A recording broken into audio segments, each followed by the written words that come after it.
All right, so this one's going to be way longer than I thought it would be. I really didn't realize just how many healing perks were in DBD, and I was a little conflicted on what I was going to consider healing perks, but we're just making it anything that's related to healing in any way. So even if it doesn't increase your healing speed or it doesn't increase like the abilities to heal, like second ways to heal or self-care or anything like that, even if it's just something totally unrelated that say makes you faster for a few seconds after you heal, we're going to consider that, right? So let's hop right into this. First up, from Claudette, we have Botany Knowledge. This one just makes you 50% faster at healing other survivors across the board. It also makes you 20% worse at using med kits. So, you know, say there's 24 charges in a med kit, 20% off of that, basically. So you'll only have 16 or 18 charges, excuse me, because it makes your med kit efficiency worse. So yeah, we will put Botany Knowledge in A tier, just because it's a straight, fixed, flat 50%, which is basically as fast as a health kit almost, and there's no activation requirements or anything. You just have it the whole match. So, you know, you can't really go wrong with it, honestly. And up next, we have Self-Care from Claudette. Obviously, I think all three of her perks are healing related, honestly. So self-care, you unlock the ability to heal yourself without a med kit, and it takes 40 seconds, I believe, 35, 40 seconds after it's been nerfed like 20 times. We'll put it in C tier. I would highly avoid it, honestly, unless you have a really good team that's really good at surviving and you can afford to do this. This also requires you to be able to break chase, though. Like if you get hit, you have to split chase and then be able to spend 35 seconds to heal without the killer finding you. So, you know, maybe you want to combine it with other perks, or, you know, maybe just don't use it at all. Up next, we have Leader from Dwight. We'll put this one at B tier. This makes other survivors 25% faster at healing, but it also makes them 25% faster at opening gates. It makes them 25% faster at unhooking as well. So, you know, and if you're just hanging out nearby, like say you're the one who was on the hook and you get unhooked and you have two survivors healing you, well, they'll both be 25% faster. So that'll be 50 in total, and it'll be like a 6-second heal. So not bad, not great, but the fact that it does multiple things and also making your sabotage speed 25% faster, you know, so if you're being carried by the killer and they try to sabotage the hook, it'll help them out too. So, right, it just does a lot. But as for its healing, it's decent. But since it does a bunch of other things, we're going to bump it up, right? Otherwise, if it was just 25% faster healing for, you know, your teammates, it would be much lower. But it does a couple other things. So, yeah. Up next, we have Pharmacy from Quentin.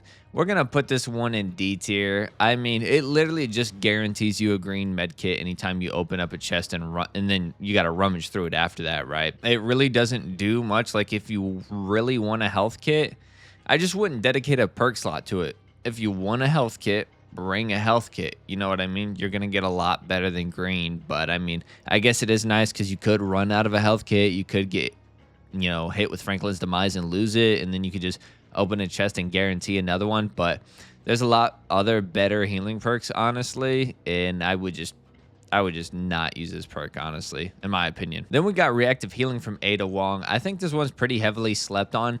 Anytime the killer injures a survivor within 32 meters of you, you gain 50% of your total healing progress back. So if you're having a problem with killers coming back to hook, constantly trying to tunnel out you or your teammates or anything like that, or, you know, your teammate unhooks you and they get hit because they're going after the unhooker, well, you'll be immediately at 50%. Or if you're on a tight map like RPD or Gideon and they get hit, pretty much anywhere on the map, you'll get 50% of that progress back.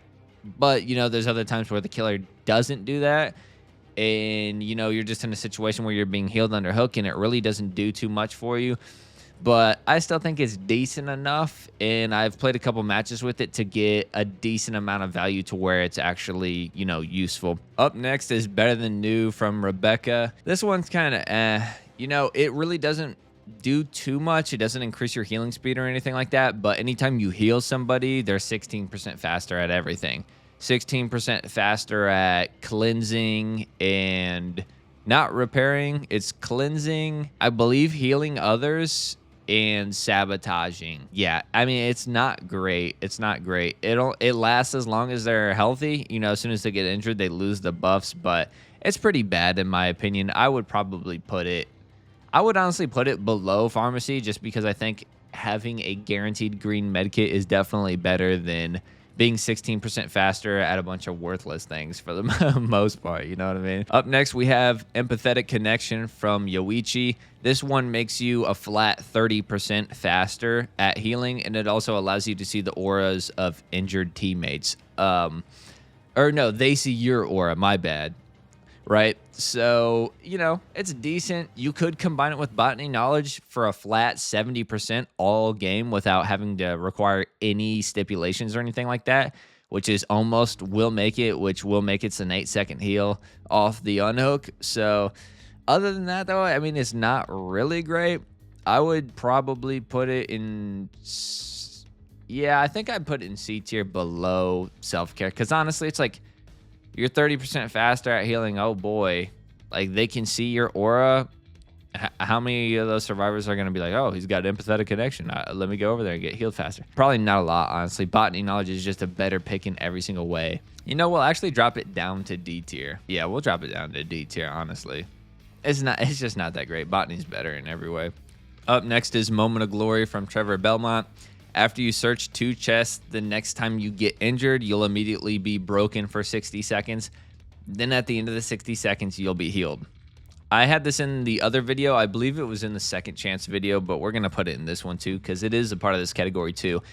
As a healing perk, though, we are going to put it in D tier, right above Better Than New, because first of all, you're searching 2 chests. It's 8 seconds per chest. You're wasting a lot of time just trying to find chests. And then you get hit in good luck lasting 60 seconds in a chase. I know very, very few people that can actually survive in a chase for 60 seconds. So it's just not a good perk at all. And it requires side objectives. So I'm not a big fan of that, honestly.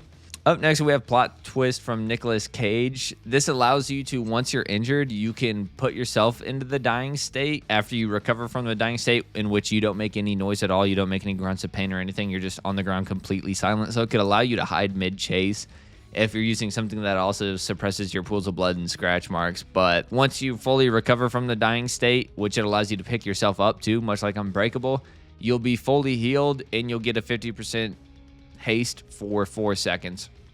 You can use it once during the game and then once in the in-game collapse, so you can use it twice.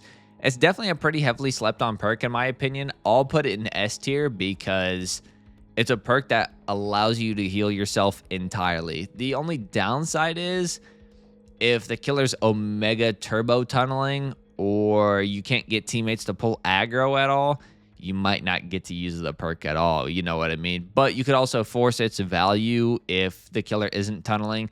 And if a survivor's trying to heal you, you know, you can just pull away and go sit in a corner and like die until you recover. But then you could have teammates running over to you and picking you up and ruining all that. So, I mean, it has its downsides, but I think it is a very heavily slept on healing perk. Up next, we have Clean Break from Tori. This one's like Moment of Glory, except for better in every single way. Once you heal another survivor for an entire health state and they touch you to start healing you, you can press your active ability button. You'll be broken for 60 seconds and then you'll heal at the end of that 60 seconds. So it's literally just like Moment of Glory, except for the requirement, instead of 2 chests and being injured by the killer, it's heal another survivor for a full health state. You don't have to be injured by the killer. You know, you could have just been pulled off the hook and then you can activate it when they try to start healing you. So for that reason, I'll actually put it in B tier, at the top of B tier. And a lot of people might question that, but really the main thing is it's a gen rushing perk. You know, 60 seconds is a very long time, so you can get caught lacking for sure, which is why we have it down so low. But, you know, you could combine this with Resilience and they touch you, you activate Clean Break, you hop on a generator, you're 9% faster at that generator for 60 seconds. And then at the end of the 60 seconds, you're fully healed. You know, you don't have to waste time with that health kit or anything like that. No need to 99% your healing or anything. because it'll do it itself. So for what it does, the self-healing, basically like much longer duration version of a anti-hemorrhagic syringe, you know, it's the best at what it does in my opinion. Up next we have Resurgence from Jill Valentine. This makes it to where your healing is at 70% when you're pulled off a hook. Not terrible, pretty good, but also not great. I mean, it's solid for what it does. I will put it in A tier, because it makes it take 2 seconds to heal you, you know? I mean, that's huge. If you have a problem with getting tunneled off hook, this will give you a way better chance of surviving. But yeah, you know, you only get to use it twice a game. So that'd be cool if it had like a little secondary effect of making you 10% faster at healing other survivors. That would be cool. All right, up next is Inner Strength from Nancy Wheeler. Basically, this one, anytime you cleanse a totem, your little Inner Strength icon lights up. And the next time you enter a locker while injured, you'll be broken for 20 seconds. And then at the end of the 20 seconds, you'll be healed for 1 health state. So, you know, you get in the locker, wait 8 seconds, you're broken. Then you can leave the locker. 20 seconds later, you're fully healed. It's decent. This is probably the best out of all of the anti-hemorrhagic syringe perks, which are Clean Break, Moment of Glory, and Inner Strength. I would put this one above it. I still don't like the fact that it requires you to cleanse a totem, honestly, but it does Clean Break much faster and has pretty much the same requirements. Nah, you know, I'll put Clean Break above it actually, just because Clean Break requires you to heal a survivor, which you're going to be doing much more often and much more quickly than finding a totem. So we'll go ahead and put it below Clean Break, but yeah, we'll leave it at B tier. Up next is Bite the Bullet for Leon, from Leon Kennedy. We will put it in C tier, or no, we'll put it in D below Yoichi's Empathetic Connection, because all it does is it makes you completely silent when healing. All right, up next is Bite the Bullet from Leon Kennedy, and we'll put it in D tier. Oh, we'll put it above or below Empathetic Connection. This makes it to where the person you're healing or yourself, if you want to use it on yourself, if you have like self-care or health kit, are completely silent. So this could be a fun little perk to pair with like Lucky Break or something like that. So you get hit, lose the chiller, lose the killer in a chase, and then start self-healing. I've had a lot of survivors try to do this on me though, and a lot of them have failed. I'm sure there's been some that succeeded, but, you know, I never know if it succeeds or not because I can't find them. I'm like, where the hell these guys go? I don't know what happened. Maybe they hopped into a locker with, like, Lucky Star or something. So, yeah, it's just not a good perk in my opinion. It's very niche. Up next is Boon Circle of Healing. This one, of course, is heavily slept on. People don't use it. I have no idea why. You know, it's definitely nowhere near as strong as it used to be. It used to be oppressively strong. It was the most ridiculous perk in the game. And I can't believe it lasted as long as it did without nerfs. It's honestly insane and should have never lasted that long. Even now, it's still great. So you boon a totem 14 seconds, and then anytime you heal in that 24-meter range, 24 meters is pretty solid. It's a pretty big range, and it covers multiple stories. So 2-story map, it'll cover top and bottom floors. You heal 100% faster. So instead of a 16-second heal, it's 8 seconds. Not to mention that anytime you're in the totem and you're injured, your aura is revealed to every survivor, so a survivor could potentially see you and watch you go down on a pallet or just get over there to heal you much faster. Definitely one of the best healing perks in the game and is definitely overhated for sure. Then we got Autodidact. This is probably going to be kind of controversial. I'm going to put Autodidact in C tier because basically you start off, anytime you hit a skill check, you lose 15% progress on the heal. And then each time you hit a skill check, you gain an additional 15% multiplier all the way up to, I believe it's 50%, or maybe it's 65 now after it got that little buff. But basically, once you get to 5 stacks, you hit a skill check, it'll do like 65% of the progress bar. So potentially you could have like a 3-second heal with Autodidact. The problem is Autodidact never gives you skill checks when you're using the perk. Like, you'll be healing a survivor without Autodidact, and you'll get like 35 skill checks per heal. And then you put on Autodidact, and all of a sudden, you heal 17 survivors, and you don't get a single skill check. It's honestly kind of ridiculous and very annoying. And it doesn't work with health kits at all, so you can't bring a health kit with these skill check multipliers. Yeah, it's just not great at all.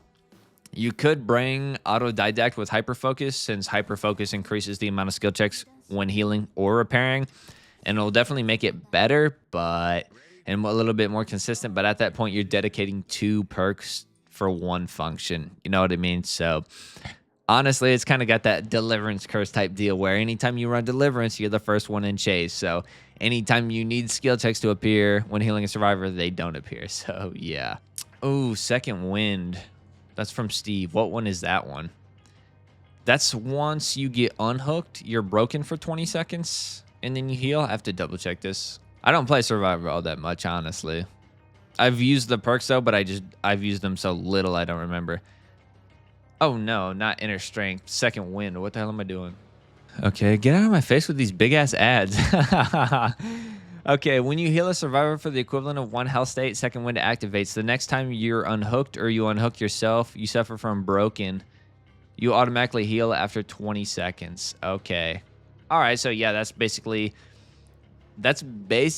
like, I don't know. What would I call that? A worse resurgence? Resurgence is literally a free 70% heal off hook, and it takes 2 seconds to heal under hook. Second wind requires you to heal somebody and then get hooked and then get unhooked. So they only get 2 uses a piece. I guess the benefit to second wind is that if the killer is right there at the moment of the unhook, you'll get healed, you know, as long as they don't turbo tunnel you out, you know. And if they do hit you and put you into deep wound, it could heal your deep wound and then you get dead hard, I guess. So, I mean, it's not totally terrible in that regard, but I'll put it in B tier above reactive healing. Desperate measures. This is probably one of the ones I use the most. For each survivor that's injured, you gain 14% speed to healing and unhooking. So if all 4 survivors are injured, you'd be what? 58? Oh man, what am I? 56% faster. 50%, 56% faster. 56% faster at unhooking and healing. So yeah, that's a really good perk. You know, combine it with Botany knowledge or no one left behind for like super fast unhooks or super fast heals, things like that. Definitely a counter to Thanatophobia on Legion, not Plague, obviously, since you're broken permanently. But yeah, even as much as I just talked good about it, I'll put it in C tier above Autodidact if it'll let me. All right, no one left behind. I've actually been using this one a lot more. So I just realized I totally stopped telling you what survivors these perks are from, because Autodidact is from Adam Francis, Desperate Measures is from Felix Richter, Inner Strength is from Steve, Second Wind's from Steve. What did I say? Boon Circle of Healing's from Michaela Reed, Plot Twist is from Nicolas Cage. Yeah, I think that's all the ones I missed. All right, so no one left behind. I believe this is a general perk. Yeah, it's a general perk. So once the exit gates are powered, so the 5th generator is completed, you gain 50% unhook speed and 100% healing speed. And anytime you unhook a survivor, they gain an additional 7% haste for 10 seconds. So like their haste meter that they get for those 10 seconds is increased by 7%. So they'll be hauling ass, honestly.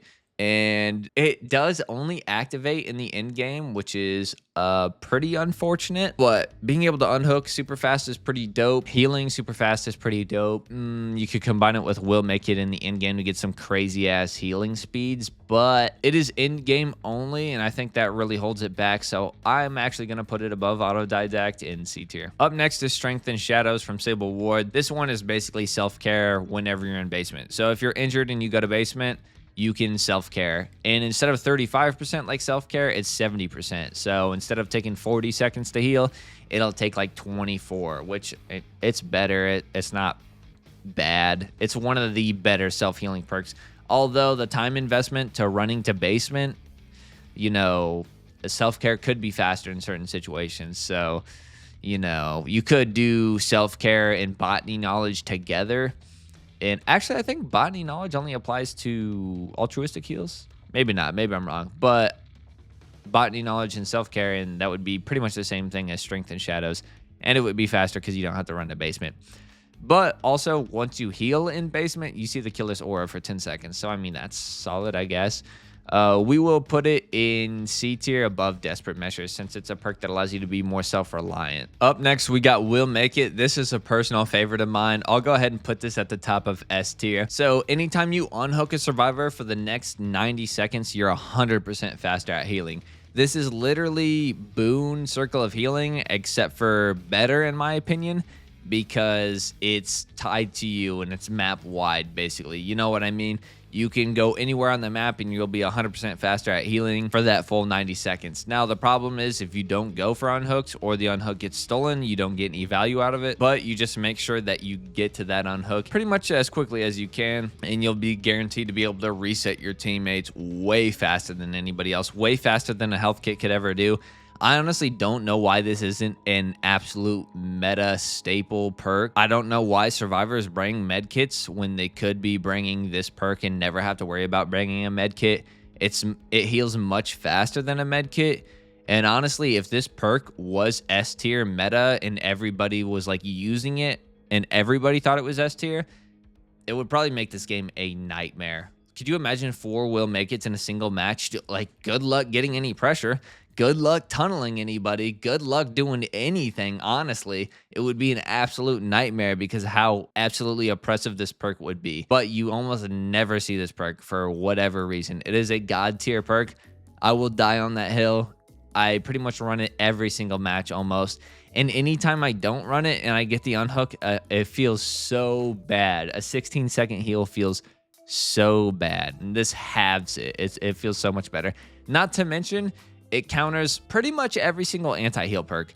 Sloppy Butcher, doesn't matter. Still faster than a regular heal without the perk. Leverage makes it as long as a regular perk. So instead of it being a 30-second heal, it's back to 16 seconds, you know. Any add-ons that inflict mangled and hemorrhaged or whatever, doesn't matter. You still heal faster, you know what I mean? It is a great perk. For some reason, people don't really use it. I have no idea why. Up next is Blood Pact from Cheryl Mason. Did I say Will Make It is, no, Will Make It's another general perk, isn't it? I don't remember. I don't play Survivor. Blood Pact is from Cheryl Mason. I know that. Anytime you heal the Obsession and you're within 16 meters of them, after you heal them, you're 7% faster. Both of you are. So you'll be moving at 107, which is an absolute nightmare. This perk, I mean, it doesn't really deserve to be meta. You know what I mean? It's not that good, but against 110 killers, it can make your life absolutely hell. Like, good luck looping Shack or any high wall structures as Huntress against 2 people running Blood Pact. I mean, it is a nightmare of a perk. So yeah, I'll put it, it's still pretty bad in my opinion, just because it just makes you guys 7% faster, and against 115 killers, it really doesn't do too much. I'll put it in D tier. I'll put it below Better Than New, honestly. Yeah, I think it's probably the worst so far. Oh, we got Lucky Break from Yui. This one, you get injured, and for the next 60 seconds, your pools of blood and scratch marks are suppressed. So, I mean, that's pretty dope, but in order to get its effect again, you have to heal survivors. So say you heal 2 survivors, that's 32 seconds of healing. So the next time you get hit, you'll only have 32 seconds of suppressed pools of blood and scratch marks. Say you only heal 1 survivor, then you'll only have 16 seconds. I mean, it's not bad, but you know, it's not amazing by any means. It's definitely one of the better ones in my opinion, and I will put it above Reactive Healing in B tier. Teamwork, Power 2, and Collective Stealth are related to healing, aren't they? When you finish healing another survivor, Power of 2 activates. You and the healed survivor benefit from 5% haste within 16 meters of each other, and the effect lingers for 4 seconds when leaving. So that would put it, that's basically Blood Pact, except for it can activate on any survivor, and it's 5% instead of 7. So I honestly don't know why you would use Blood Pact. I guess Blood Pact is infinite, while Power of 2 Power of 2 had its duration removed, didn't it? It used to have a 2-minute duration. Yep, 140 seconds. Now it doesn't have a duration at all. So yeah, why would you ever use Blood Pact? Honestly, you'll get way more value out of Power of 2. Collective Stealth is the same exact thing, isn't it? You don't have any scratch marks or pools of blood, if I remember right. I missed those 2 entirely. Whenever a survivor finishes healing you, okay, so they have to heal you, suppress your scratch marks within 16 meters. So it's not pools of blood, it's just scratch marks, which I mean, is still solid, but at the end of the day, it's not great. We will put it right here, you know? Because let's be honest, 7% haste when within the proximity of the Obsession, it's very limiting. You know, you can't split up. You can't work on separate gens. You kind of have to do everything together. You know, one of you goes down, you lose the effect. You know, it's just not that great, not really of value to the team, in my opinion. And comparing it to healing perks, which is where we have it, of course, it's going to be near the bottom because it doesn't really do anything with healing except for making you faster after healing. So, yeah. There's some other perks too, like Object of Obsession and Spine Chill that increase your healing by like 6% resilience, but I'm not including those because they're so small and I have them in the Gen Speed category. So, yeah, that's like an action speed category, I guess. Solidarity. Wow. While injured and healing another survivor without using a medkit, you benefit from the following effect. Passively heal yourself at a rate of 70% of your altruistic healing speed. Okay. Damn. I knew it. I was going to miss one. So solidarity. Actually, that's not terrible by any means. You heal another survivor, and by the end of it, you're 70% of the way healed. I mean, that could be huge, honestly. If you get pulled off the hook and then the person who pulled you off the hook is injured themselves and you break off of them and heal them first, and then all of a sudden they only have to spend 2 seconds healing you. I mean, that's not bad at all, honestly. We're actually going to put that at A tier, honestly. You know what? No, we'll put it at the top of B tier just because I haven't used it and I don't want to oversell it. But I feel like that's a really good perk. I'm going to have to use that one, actually. Now that I think about that, I said the perk I used the least was Pharmacy. It's definitely Solidarity because I don't even own Jane Romero. I'm going to have to buy her and try that out. Is there any other healing perks I'm missing? All right, that does it. Yep, that's all the healing perks tier listed. All right, yeah, wow, there's way more healing perks than I thought there was, honestly. I think next we'll do the utility category, which will cover like corrective action and blast mine and, wiretap and things like that. And then probably the last category will be chase. So yeah, that does it for this one. That was all of the survivor healing perks ranked and tier listed. Thanks for watching. Like, comment, subscribe to that good stuff, and I'll see you guys in the next one.